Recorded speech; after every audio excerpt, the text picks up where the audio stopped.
Right then, pay attention, as hopefully by the end of this video you may see Isaan and women in a completely different way.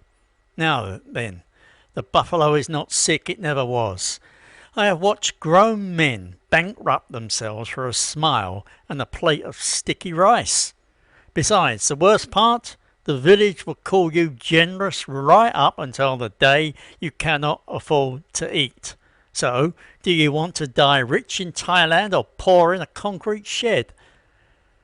Right then, settle in, put the kettle on. No, not that sweet milky Thai tea rubbish, proper English breakfast. I'm sitting here on my porch in rural Isaan watching the geckos fight over a dead moth, and my bloody phone has not stopped buzzing for 3 hours. Why? Because payday was yesterday, and in the villages of northeast Thailand, payday is not a celebration. It is a feeding frenzy. I have been here 12 years, 12 long, hot, bug-infested years. Besides, I have watched a parade of well-meaning, lonely, slightly daft Western men arrive with a suitcase full of hope and a pension pot full of promise. Then I have watched them leave with absolutely nothing, not even the flip-flops on their feet. Therefore, here is a question for you. I will give you a minute to think about it. Why is it that the most generous man in the village is always the first one to go broke? Do not answer yet. First, let me tell you about Dave. However, before I do that, I want to clarify. This is a fictional narrative shaped by my own experiences and observations, but it does not represent my personal life or anyone else's. You are hearing my genuine voice, not an AI simulation. The visuals, however, were created using AI technology. With that disclaimer in place and in the spirit of transparency, let us proceed with the video. Now, Dave was a retired plumber from Manchester. Good bloke, salt of the earth. Met a lovely woman named Far at a bar in Pattaya. Yes, that kind of bar. And followed her back to her village near Udantani. He thought he would find paradise.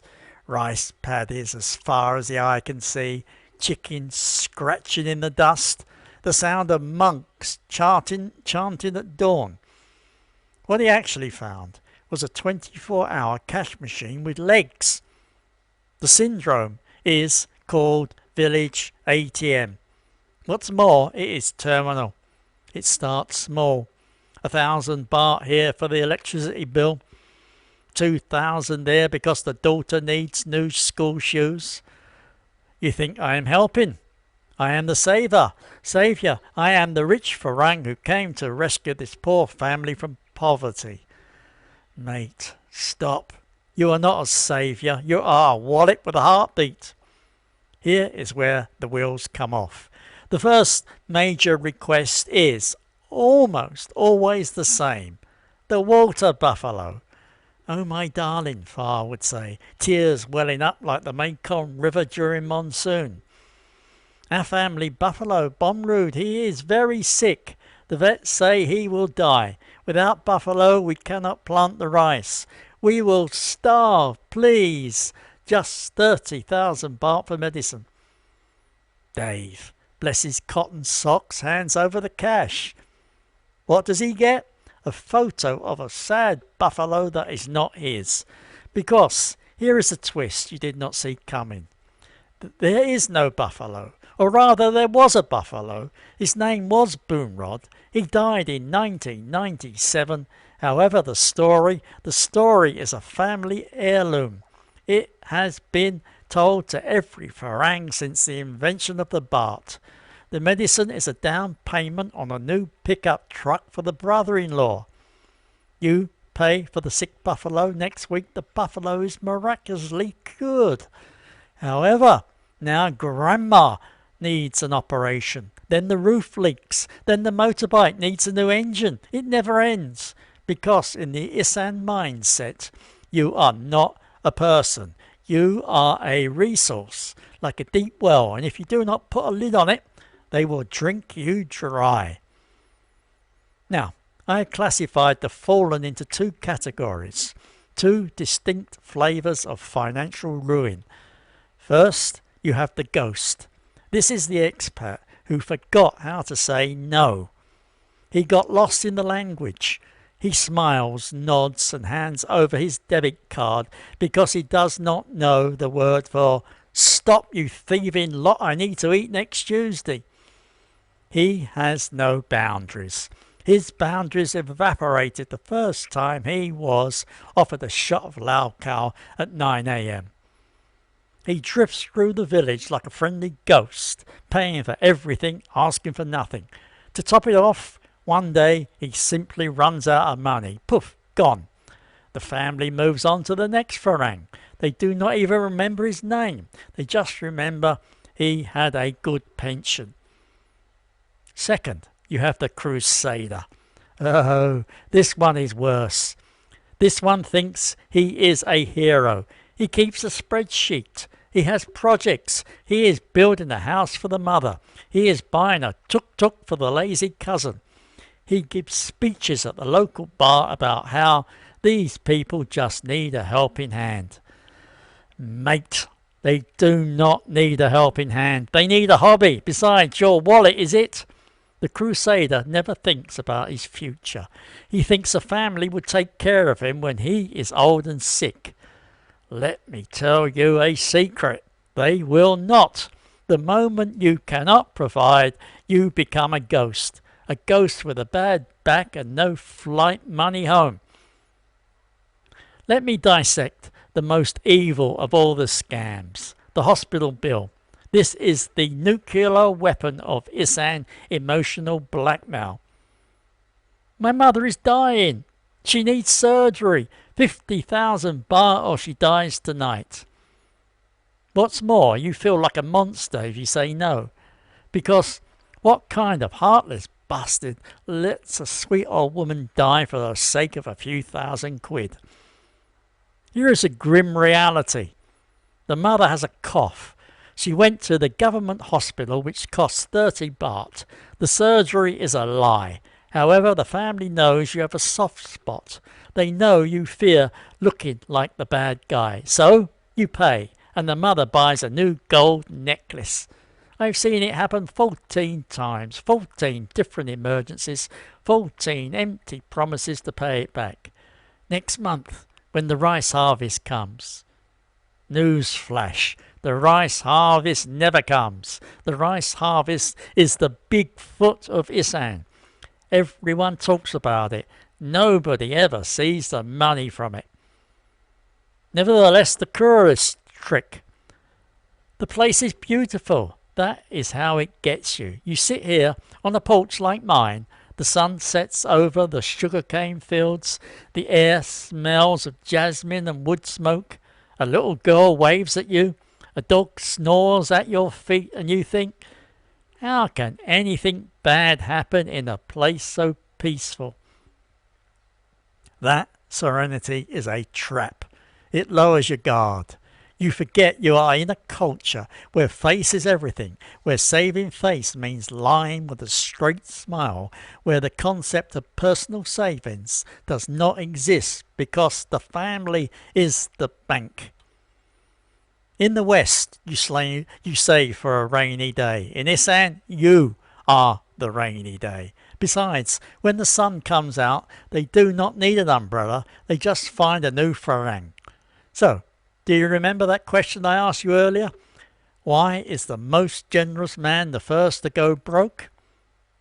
Here is the delayed answer. Because generosity without boundaries is not kindness. It is self-destruction. The village does not respect the man who gives everything. They respect the man who gives wisely. The man who says no. I am not saying do not help.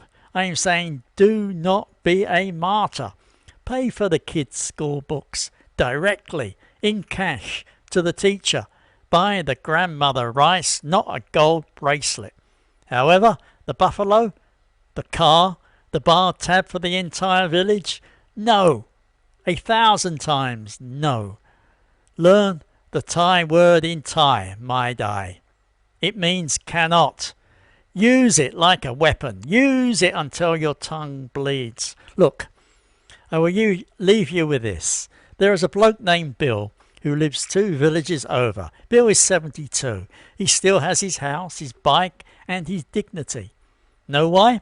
Because when his girlfriend asked for a 200,000 baht to buy a rice truck, Bill said, "I will buy you a bicycle."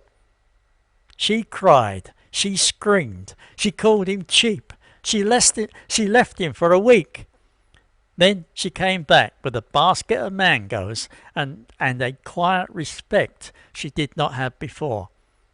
Bill is not a cautionary tale. Bill is the goal. The grim reality is this: you cannot buy love in Isaan. You can only rent it. Besides, the lease is up the moment your bank account hits zero. Therefore, do not be the village ATM. Be the grumpy old bloke on the porch who still has money for his own medicine. What's more, if you see a man buying a buffalo for a woman he met 3 months ago, do him a favour, walk over and slap him on the side of the head and say, "Dave sent you." Right, I have been grumpy long enough. Now it is your turn. Hit that like button if you have ever had to fake a hospital visit to get out of lending money. Subscribe if you want more tales of financial disaster from the rice paddies. Furthermore, comment below. What is the worst family emergency you have ever been asked to fund? Go on, make me feel better about my own stupidity. Therefore, if you'll excuse me, I need to go tell my brother-in-law that his business opportunity can go swim in the Mekong. However, before I go, I must just say, what I have said, it happens everywhere, from Isaan to Cebu to Medellin, because the problem is not Thailand. The problem is the man staring back at you in the mirror. Some men grow up and realize that love is not a rescue mission. They learn that no is a complete sentence and that a healthy bank account is not greed, it is oxygen. Others, they never grow up. They keep chasing the fantasy of being the hero, the provider, and the white buffalo who will be different.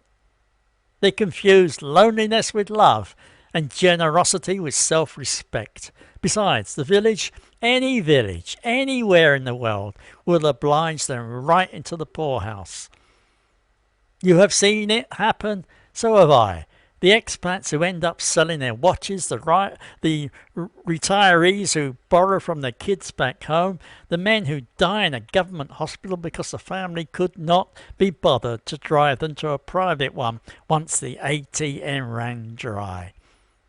This is not a cultural failing, this is a human one. Predators exist everywhere. However, a predator can only eat if you lie down and offer your belly.